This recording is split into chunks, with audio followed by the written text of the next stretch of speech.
السلام علیکم ورحمۃ اللہ وبرکاتہ و مغفرتہ۔ آپ سبھی پر اللہ کی سلامتی ہو، رحمتیں اور برکتیں نازل ہو۔ رب اشرح لی صدری ویسر لی امری واحلل عقدۃ من لسانی یفقہوا قولی۔ اللہ میری زبان کو کھول دے تاکہ میں آپ کو حق بات سمجھا سکوں، آپ لوگوں کو، اور آپ کے دلوں کو بھی کھول دے تاکہ حق بات کو قبول کر سکیں۔ میں ہوں شاہ وزیر، یا آپ کہہ سکتے ہیں دوسرا نام میرا غلام محمد سبحانی، اور آپ دیکھ رہے ہیں میرا official YouTube channel the message of Allah, a YouTube channel for the whole of humanity. ایک ایسا یوٹیوب چینل جو کہ پورے انسانیت کے لیے بنایا گیا ہے، نہ کہ صرف مسلمانوں کے لیے۔ تو جیسا کہ اس کے نام سے بھی ظاہر ہے، تو ایک چیز میں کلیئر کر دینا چاہ رہا ہوں، بس تھوڑا سا وقت لوں گا، اس کے بعد سیدھے ہم لوگ چلیں گے حدیث کی طرف، جو آج کا ٹاپک ہے کہ الگ الگ اعمال کے لیے الگ الگ طرح کے دروازے ہیں جنت میں، ان سب کے بارے میں ڈسکشن کروں گا۔ تو بات ایکچولی یہ ہے چینل سے ریلیٹڈ، کیونکہ میں نے اس میں چینل کا نام دا میسج آف اللہ رکھا ہے۔ تو بہت سارے لوگ، میں نے اور بھی بہت سارے ویڈیوز جو ہے اپلوڈ کی ہیں جو دیکھنے میں اسلامک نہیں لگتے۔ تو ایک بات، سیدھی سی بات میں کہنا چاہ رہا ہوں کہ دا میسج آف اللہ کا مطلب کیا ہے۔ اللہ کا جو پیغام ہے، اللہ کا جو میسج ہے انسانیت کے لیے، انسانوں کے لیے، میں اس کے بارے میں بات کر رہا ہوں۔ کیا ہمیں اللہ تعالیٰ یہ نہیں سکھاتے ہیں کہ اور اللہ کے رسول کی حق بات بولنی چاہیے، سچ بات بولنی چاہیے، کہیں پر اگر ظلم ہو رہا ہو تو اس کے خلاف بولنی چاہیے، کوئی جھوٹ بات پھیلائی جا رہی ہو تو اس کے خلاف بولنی چاہیے؟ جیسے NRC اور CAA کو لے کر کے باتیں ہوئی تھی، تو جب میں نے ویڈیوز اپلوڈ کرنے لگے تو کچھ لوگوں کے کمنٹس بھی آئے کہ آپ اپنے ٹاپک سے ہٹ کے جا رہے ہیں۔ تو کیا ہمیں ہمارا دین نہیں سکھاتا ہے کہ حق بات بولیں، اور جو ظلم ہو رہا ہے اس کو سہتے رہیں؟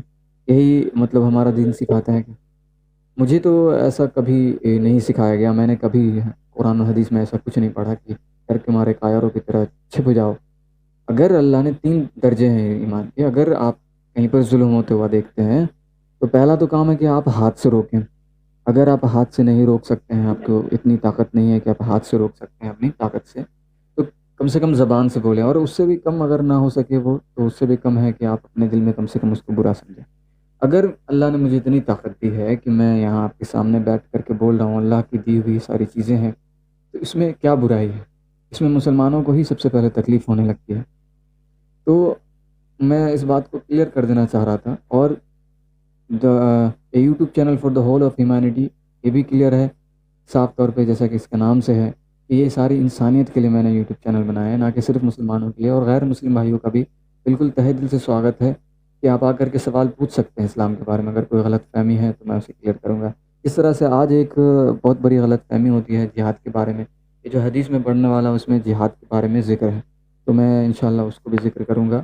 ابھی جو میں جو حدیث پڑھنے والا ہوں آج، تو صحیح بخاری والم نمبر 3، کتاب الصوم، یعنی کتاب الرمضان بھی کہہ سکتے ہیں، رمضان کے بارے میں ہے، کتاب نمبر 30 اور باب نمبر 4، حدیث نمبر 1987، 1897، ایکچولی غلطی ہو گئی، 1897، میں اس کے بارے میں پڑھنے والا ہوں۔ اور میں نے پچھلی ویڈیو میں اس بات کا ذکر کیا تھا کہ جو دروازے ہیں جنت کے، وہاں سے فرشتے آواز دیں گے، اور لیکن میں نے وہاں پہ فرشتوں کا مطلب ایسا کچھ ذکر نہیں تھا کہ فرشتے آواز دے رہے ہیں، لیکن میں نے کہا تھا، تو آج اس کی دلیل بھی میں پیش کروں گا انشاءاللہ۔ تو چلتے ہیں سیدھا حدیث کی طرف رخ کرتے ہیں۔ میں پہلے آپ لوگوں کو دکھا دوں، اسٹارٹ کر دیتا ہوں، پچھلے بار میں ویڈیو اسٹارٹ کرنا بھول گیا تھا۔ تو یہ دیکھیے،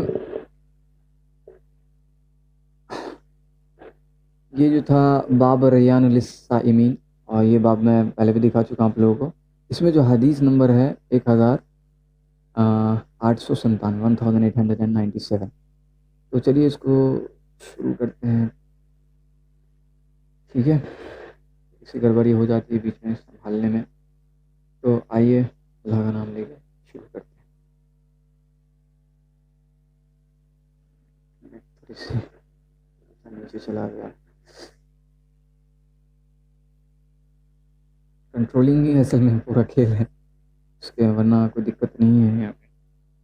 اب دیکھتے ہیں آواز آ رہی ہے کہ نہیں۔ ماشاء اللہ آواز الحمدللہ آ رہی ہے۔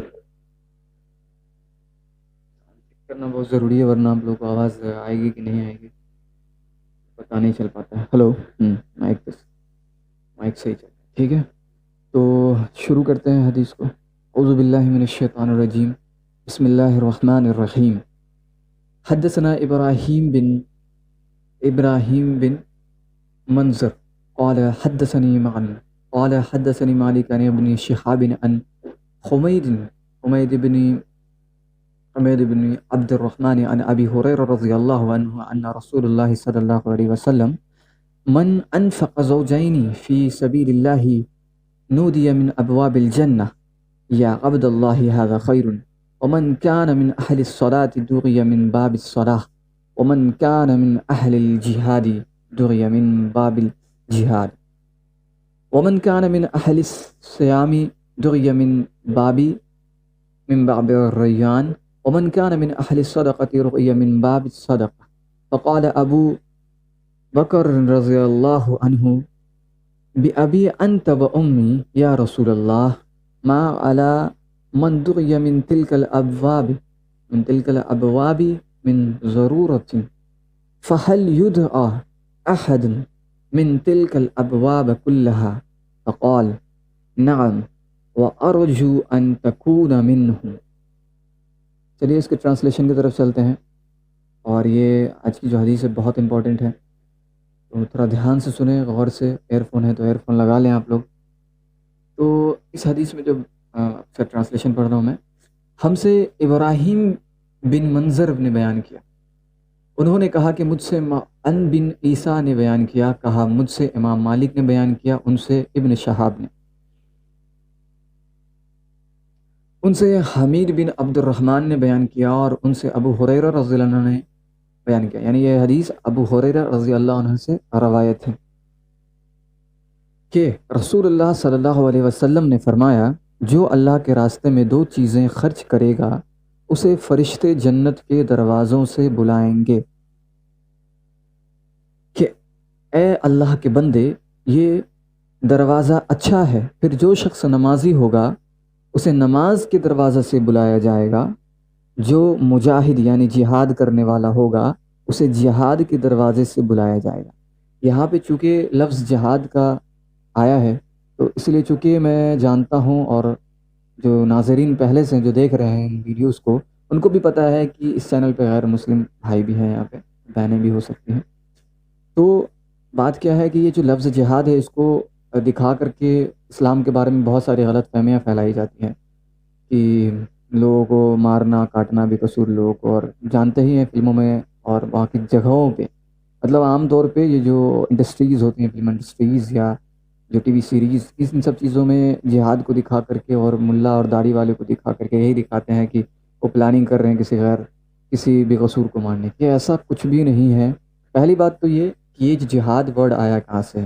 یہ جہاد ورڈ آیا ہے لفظ جہدہ سے، عربک کے لفظ جہدہ سے، جس کا مطلب ہوتا ہے جد و جہد کرنا، سیکریفائس کرنا، محنت کرنا، کسی چیز کے پیچھے پڑ جانا. اور یہ ہر کوئی کرتا ہے کہ نہیں کرتا ہے؟ مسلمان بھی کرتے ہیں، غیر مسلم بھی کرتے ہیں، بوڑھا بھی کرتا ہے، بچے بھی کرتے ہیں، عورت مرد ہندو مسلم سب کرتے ہیں جد و جہد اپنے کام کے لیے. ایسے اگزامپل کے طور پہ سیدھی سے ایک بات ہے، انل امبانی کے بارے میں بات کروں، مکیش امبانی، جتنے بھی ہیں یہ لوگ ایسے ہی تو اتنے اوپر نہیں پہنچ گئے، اتنے بڑے بزنس مین تو نہیں بن گئے. جد و جہد کی ہوگی، محنت کی ہوئی. رتن ٹاٹا کے بارے میں بھی تو کہانی اچھی طرح ہم لوگ جانتے ہی ہیں، کتنے جد و جہد کی انہوں نے. جو بھی بزنس مین یا کوئی بھی ہو، جیسے کہ اور سب جد و جہد کرتے ہیں، سب جہاد کر رہے ہیں اپنے کام کے لیے، اپنے کام میں سکسیس ہونے کے لیے.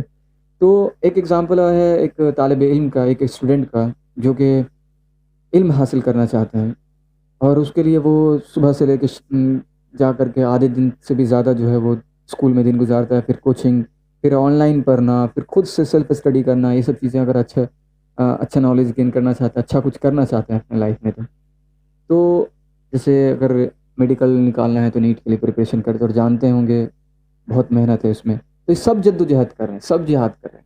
اب یہاں پہ جو جہاد کا لفظ ہے، یہ جہاد کس بارے میں ہے؟ تو دیکھیے، ایک ہوتا ہے جہاد جو لوگ اپنے لیے کرتے ہیں، اپنے خوشی کے لیے، یا اپنے دل کو تسلی دینے کے لیے. کسی کو جیسے اپنے باپ کے قاتل کو کسی نے مار دیا، تو وہ اپنے دل کے تسلی کے لیے اس نے جد و جہد کیا اور اس کو مار دیا. تو یہ وہ جہاد نہیں ہے جس کے بارے میں اللہ تعالیٰ فرماتے ہیں یا اللہ کے رسول نے جس کے بارے میں کہا ہے. یہ جد و جہد فی سبیل اللہ ہونا چاہیے، اللہ کے راستے میں، اللہ کے لیے ہونا چاہیے۔ اگر آپ جد و جہد کرتے ہیں اللہ کے لیے تو جا کر کے آپ جو ہے مستحق ہیں اس والے جہاد کے جس کو اللہ تعالیٰ جس کے بارے میں بیان کیا گیا ہے۔ تو اکثر تو پہلی بات تو یہ کہ غلط مطلب نکال کر کے لے جایا جاتا ہے اور بے قصور لوگوں کو مروایا جاتا ہے، جاہل لوگ پڑھاتے ہیں، اور پڑھنے والے بھی جو ہے جاہل ہوتے ہیں، جن کو علم نہیں ہوتا۔ جاہل کہنے سے مراد یہ ہے کہ جن کو علم نہیں ہے، جو سمجھ نہیں رہے ہیں صحیح غلط میں، ان کو فرق نہیں پتہ چل رہا ہے، کیونکہ پڑھتے نہیں ہیں قرآن خود سے، نہ ہی پڑھنا چاہتے ہیں عام طور پہ لوگ۔ آپ ہی لوگ دیکھ لیجیے، آپ لوگوں میں سے کتنے لوگ قرآن کو ٹرانسلیشن کے ساتھ پڑھا ہے۔ تو آتے ہیں اس بات کی طرف کہ یہ جو بہکایا جاتا ہے یا جو بھی چیز کی جاتی ہے، تو یہ جو اللہ کے راہ میں جہاد کی بات ہے، تو ایک سب سے پہلا جہاد جو اپنے اندر آدمی خود سے کر سکتا ہے کہ انسان کا جو نفس ہے اس کو بہکانے کی کوشش کرتا ہے بہت زیادہ غلط کاموں کی طرف۔ جب انسان اللہ کے ڈر سے جب سوچتا ہے کہ نہیں اللہ کے یہاں جا کے مجھے جواب دینا ہے، مجھے ایسا کام نہیں کرنا ہے، تو ڈرتا ہے، رکتا ہے، اپنے نفس کو دباتا ہے، یہ بھی جہاد ہے، یہ بھی وہ اپنے نفس کے ساتھ جہاد کر رہا ہے، جد و جہد کر رہا ہے، شیطان بھڑکانے کی کوشش کر رہا ہے، وہ سمجھ رہا ہے کہ شیطان کا وسوسہ ہے، اور اس ڈر سے کہ اللہ کے پاس جا کے کیا جواب دے گا وہ، تو وہ کیا کرتا ہے کہ وہ اس چیز سے رک جاتا ہے اللہ کے ڈر سے۔ یہ جد و جہد ہے، یہ جہاد ہے۔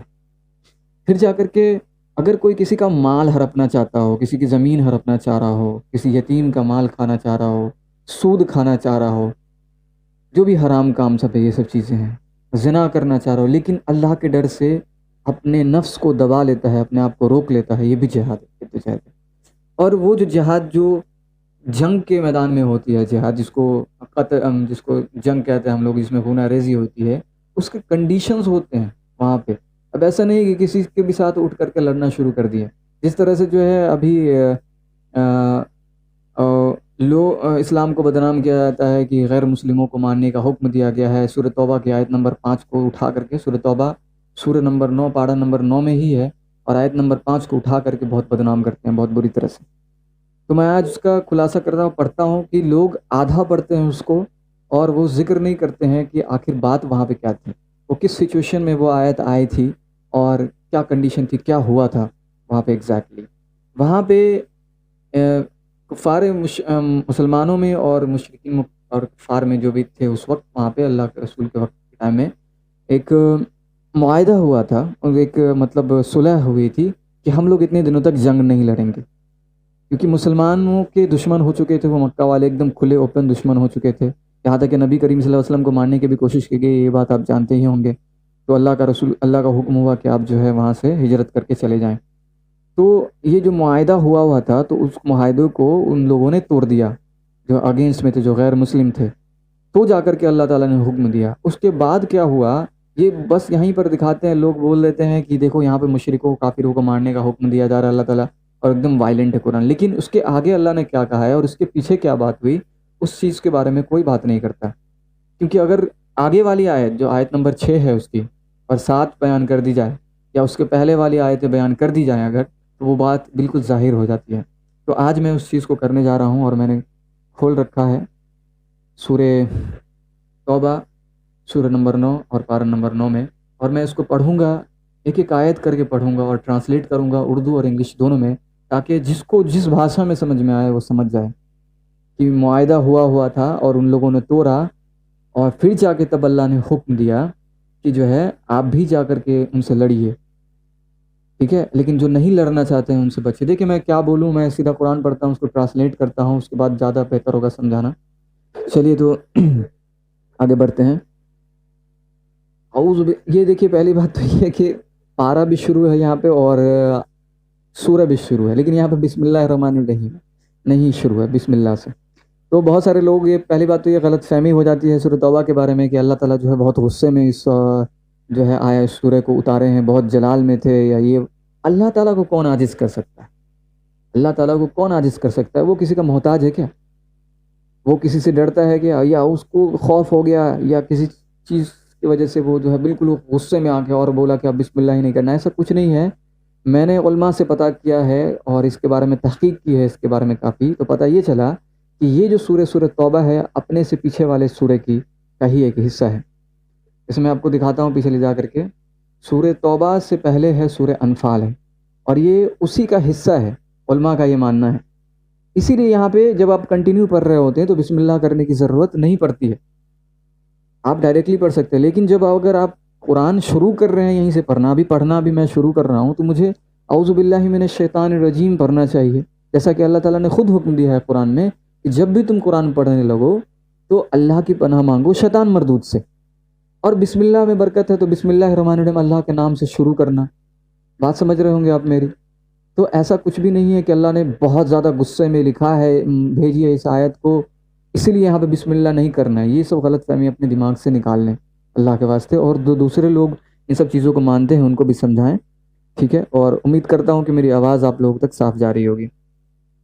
ٹھیک ہے، تو پڑھنا شروع کرتے ہیں. اعوذ باللہ من الشیطان الرجیم، بسم اللہ الرحمن الرحیم. براءۃ من اللہ ورسولہ الی الذین عاہدتم من المشرکین.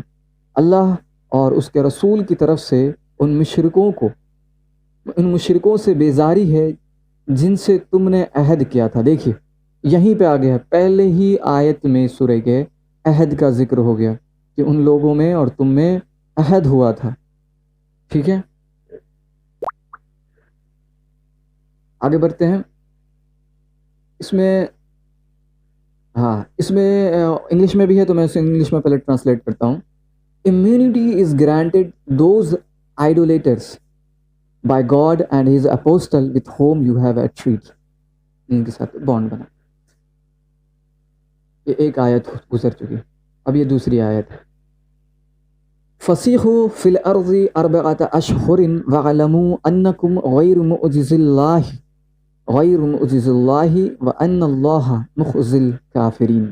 سو اس ملک میں 4 مہینے پھر لو، یعنی گھوم پھر لو، جو کرنا ہے کر لو، اور جان لو کہ تم اللہ کو عاجز نہیں کر سکو گے، اور بے شک اللہ کافروں کو ذلیل کرنے والا ہے.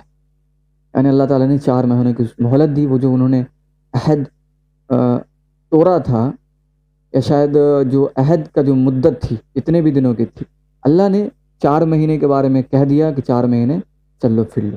جتنے بھی مہلت وہ کیا کہتے ہیں جو عہد کی تھی، جتنی بھی سال کی عہد تھی، 4 مہینے کا اللہ تعالیٰ دے رہے ہیں. اس کے بعد اللہ تعالیٰ کہہ رہے ہیں کہ تم ذلیل ہو گئے. They can move about four months freely in the land, but should know they cannot escape the law of God, and the God can put the unbelievers to shame. باتیں ہیں تیسری آیت کی طرف. وَآذَانٌ مِّنَ اللَّهِ وَرَسُولِهِ إِلَى النَّاسِ يَوْمَ الْحَجِّ الْأَكْبَرِ أَنَّ اللَّهَ بَرِيءٌ مِّنَ الْمُشْرِكِينَ وَرَسُولُهُ فَإِن تُبْتُمْ فَهُوَ خَيْرٌ لَكُمْ وَإِن تَوَلَّيْتُمْ فَاعْلَمُوا أَنَّكُمْ غَيْرُ مُعْجِزِي اللَّهِ وَبَشِّرِ الَّذِينَ كَفَرُوا بِعَذَابٍ أَلِيمٍ. اور اللہ اور اس کے رسول کی طرف سے برے حج کے دن لوگوں کو آگاہ کیا جاتا ہے. برے حج کہتے ہیں حج اکبر. جب حج جمعہ کے دن پڑتا ہو تو اس کو حج اکبر کہتے ہیں، اسی لیے اسی کا ذکر ہے. تو کیا ہے؟ اور اللہ اور اس کے رسول کی طرف سے برے حج کے دن لوگوں کو آگاہ کیا جاتا ہے کہ اللہ اور اس کا رسول مشرکوں سے بیزار ہیں، بس اگر تم توبہ کرو تو تمہارے لیے بہتر ہے، اور اگر نہ مانو تو جان لو کہ تم اللہ کو ہرگز عاجز کرنے والے نہیں، اور کافروں کو دردناک عذاب کی خوشخبری سنا دو.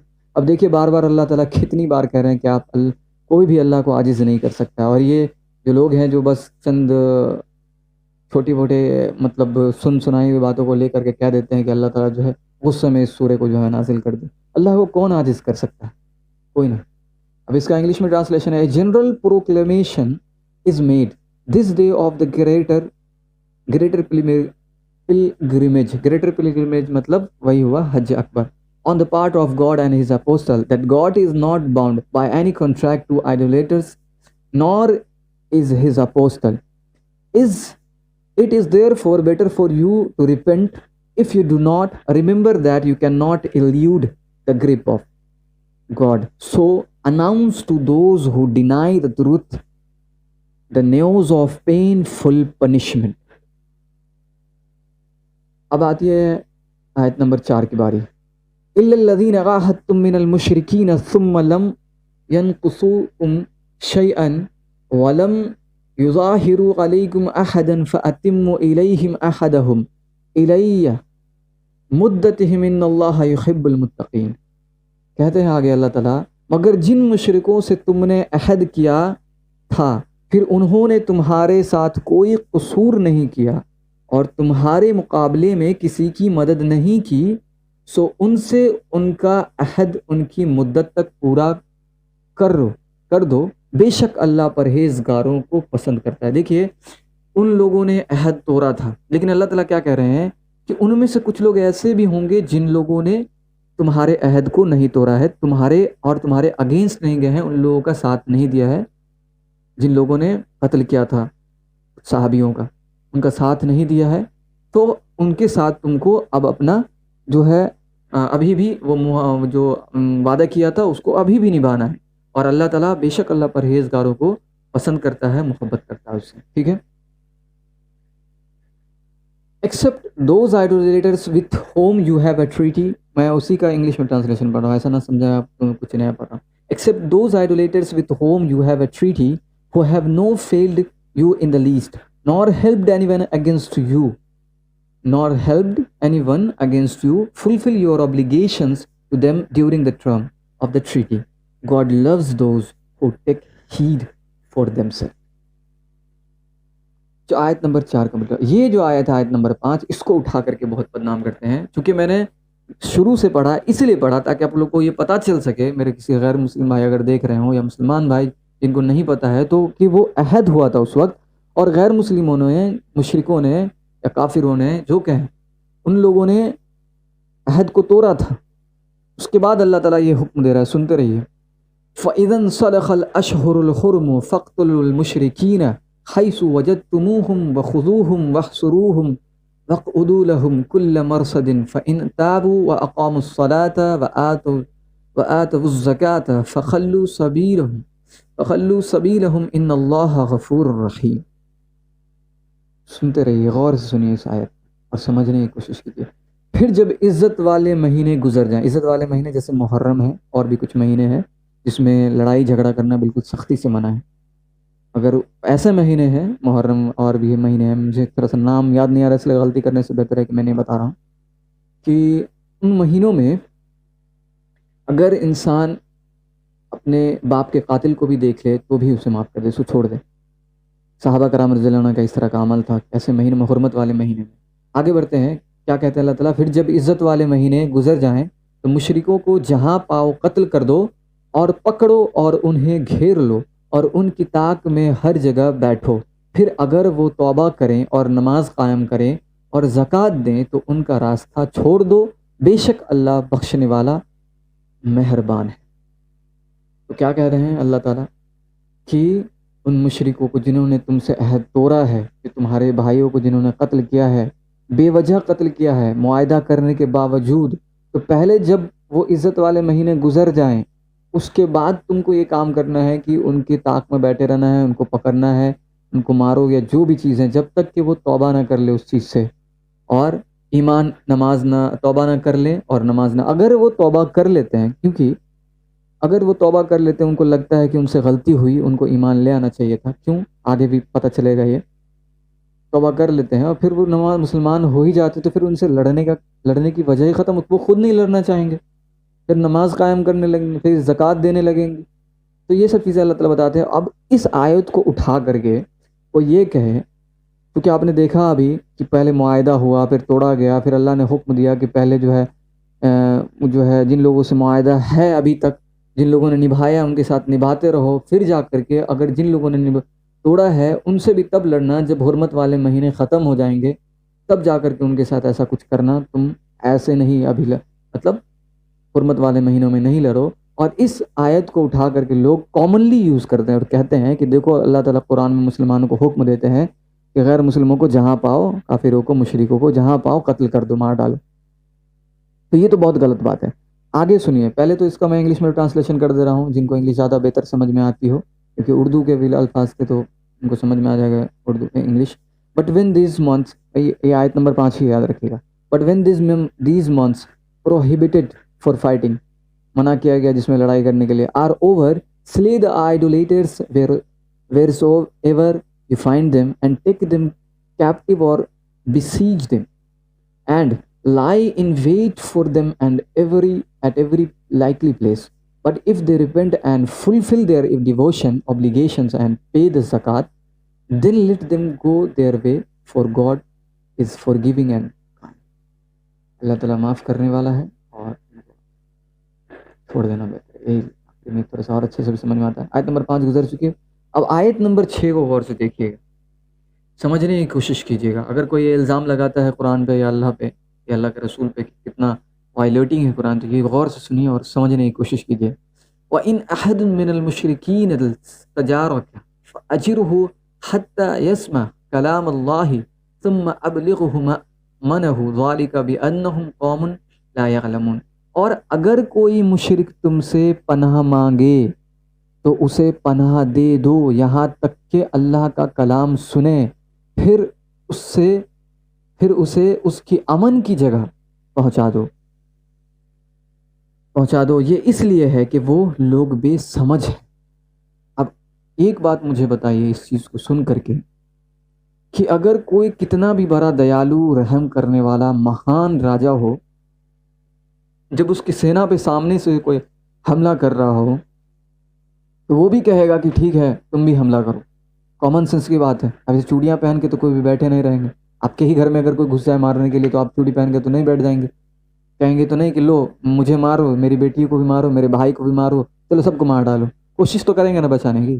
تو اللہ تعالیٰ نے بھی اسی طرح سے بتایا سمجھایا. لیکن کوئی راجا ایسا ہو سکتا ہے کہ وہ کہہ رہا ہو کہ اگر جو سامنے سے دشمن آ رہے ہیں, جو مشرک اگر آ رہے ہیں, اگر وہ تم سے پناہ چاہتے ہیں کہ تم ان کو بچا لو, تو تم ان سے نہیں لڑو, ان کو پناہ دو. سوچئے, یہ وہی مشرک ہیں جنہوں نے عہد توڑ رکھا ہے. ٹھیک ہے,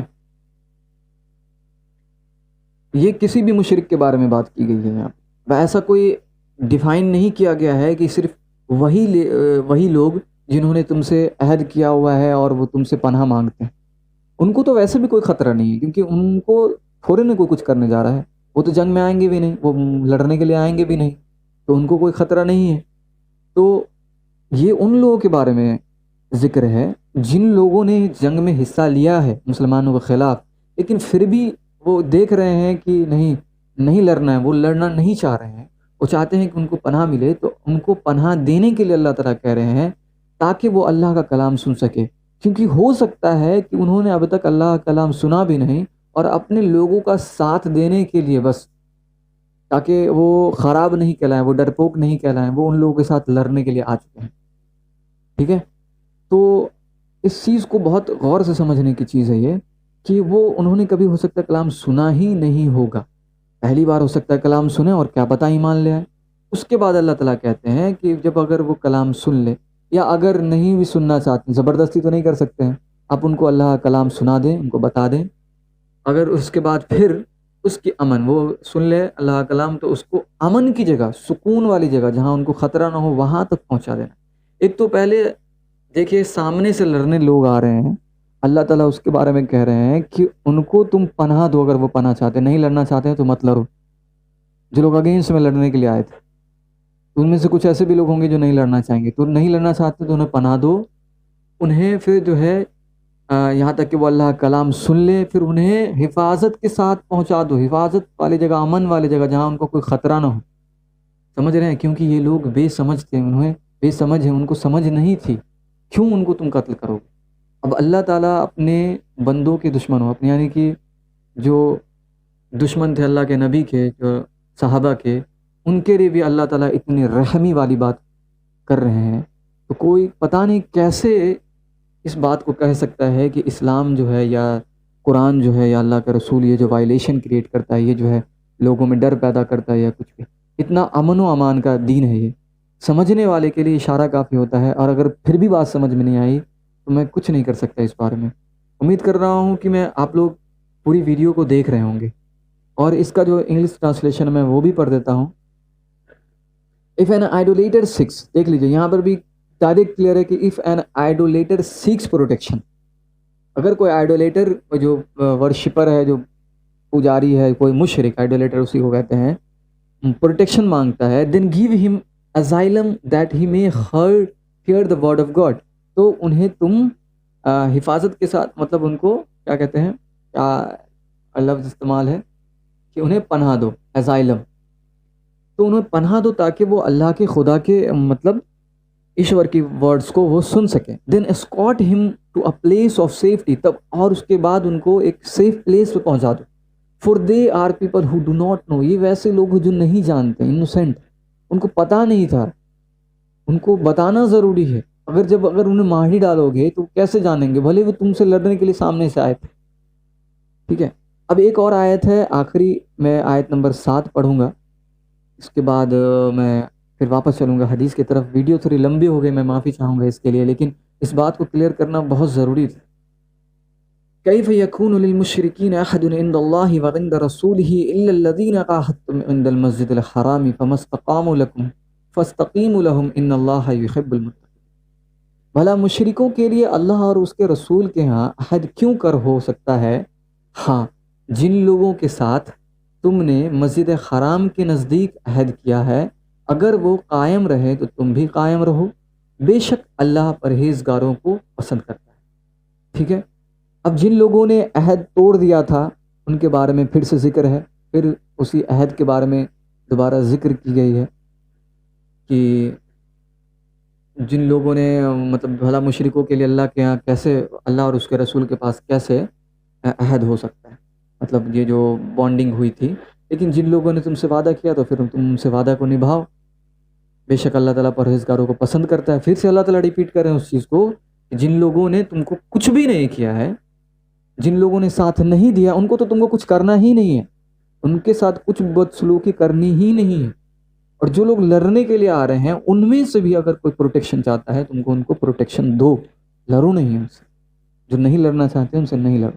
اب آپ مجھے اتنا بتائیے کہ جو دین اپنے دشمنوں پر اتنا رحم کر رہا ہو، جو اللہ، جو قرآن اتنا کھول کھول کر کے بیان کر رہا ہو، کیا وہ کسی بے گناہ کو مارنے کا حکم دے گا؟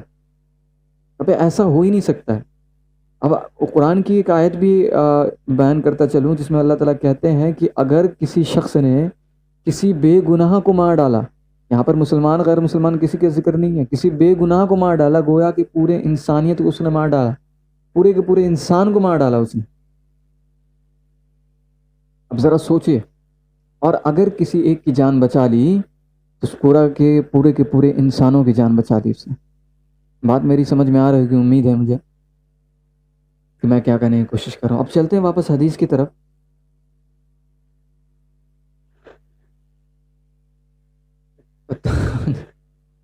حالانکہ یہ آف لائن میں سیو ہے، لیکن پھر بھی شاید کچھ ٹائم لے رہا ہے، یہ کافی دیر بعد میں نے اسے کھولا ہے نا، شاید اسی وجہ سے میں معافی چاہوں گا. لوڈنگ تھوڑا لے رہا ہے یہ، حالانکہ 1:02 ہو رہا ہے اس وقت، انٹرنیٹ صرف فاسٹ چلنا چاہیے. تو چلیے واپس حدیث کی طرف ہم لوگ آ گئے ہیں. تو جہاں ہم لوگ تھے، کہاں پہ تھے کہ پھر جو شخص نمازی ہوگا اسے نماز کے دروازے سے بلایا جائے گا، جو مجاہد ہوگا اسے جہاد کے دروازے سے بلایا جائے گا. اور جہاد کے بارے میں نے کلیئر کر دیا، امید کرتا ہوں آپ لوگ کو سمجھ میں آئی ہوگی بات. جو روزہ دار ہوگا اسے باب ریان، اس کے بارے میں پہلے والی حدیث میں ذکر کر چکا ہوں، حدیث نمبر 1896 میں آلریڈی ذکر ہے. ٹھیک ہے. اس کے بعد سے بلایا جائے گا، اور جو زکوٰۃ ادا کرنے والا ہوگا اسے زکوٰۃ کے دروازے سے بلایا جائے گا. اس پر ابو بکر رضی اللہ عنہ نے پوچھا، میرے ماں باپ آپ صلی اللہ علیہ وسلم پر فدا ہو، یعنی آپ پر فدا ہو. اللہ کے رسول سے مخاطب ہو کے کہا، یا رسول اللہ صلی اللہ علیہ وسلم، جو لوگ ان دروازوں میں سے کسی ایک دروازے میں سے بلائے جائیں گے، ان دروازوں میں سے بلائے جائیں گے، مجھے ان سے بحث نہیں. آپ یہ فرمائیں کہ کیا کوئی ایسا بھی ہوگا جسے ان سب دروازوں سے بلایا جائے گا؟ آپ صلی اللہ علیہ وسلم نے فرمایا کہ ہاں، اور مجھے امید ہے کہ آپ بھی انہی میں سے ہوں گے. ابو بکر صدیق رضی اللہ عنہ کی ایک الگ ہی پہچان ہے، ایک الگ ہی رتبہ ہے. تو اللہ کے رسول کے جگری دوست تھے یہ حضرت ابو بکر رضی اللہ عنہ نے. ابو بکر، عورتوں میں حضرت خدیجہ رضی اللہ عنہ نے ساتھ دیا تھا جب سب سے پہلی بار اللہ کے رسول نے دین کی دعوت دی تھی، اور دوستوں میں سب سے جو قریب دوست تھے ابو بکر صدیق رضی اللہ عنہ، انہوں نے ساتھ دیا تھا. ابو بکر صدیق کا لفظ آپ جانتے ہی ہوں گے کیوں استعمال کیا گیا ہے. ابو بکر صدیق کا لفظ اس لیے استعمال ہے کیونکہ ان کو صادق ہونے کا، سچا ہونے کا لقب دیا تھا اللہ کا رسول نے. اور یہ تھوڑی سی یہ ایک حدیث ہے، میں اس کو اس کے بعد ذکر کروں گا بعد. ٹھیک ہے، آج کے لیے اتنا کافی ہے. امید کرتا ہوں کہ آپ لوگوں کو بات سمجھ میں آئی ہوگی. اور پھر سے میں وہی کہوں گا کہ اپنے آس پاس میں اپنے لوگوں کا، غریب غرباؤں کا دھیان رکھیں. میں ہوں شاہ وزیر اور آپ دیکھ رہے تھے دا میسج آف اللہ کا یوٹیوب چینل. شیئر ضرور کریں، دوسرے لوگوں تک ضرور پہنچائیں، یہ ریکویسٹ ہے میری. السلام علیکم ورحمۃ اللہ وبرکاتہ ومغفرت. رحيم الله يحب المحسنين وخالقنا ورازقنا وهو على كل شيء قدير. Allah is غفور, Allah is رحيم.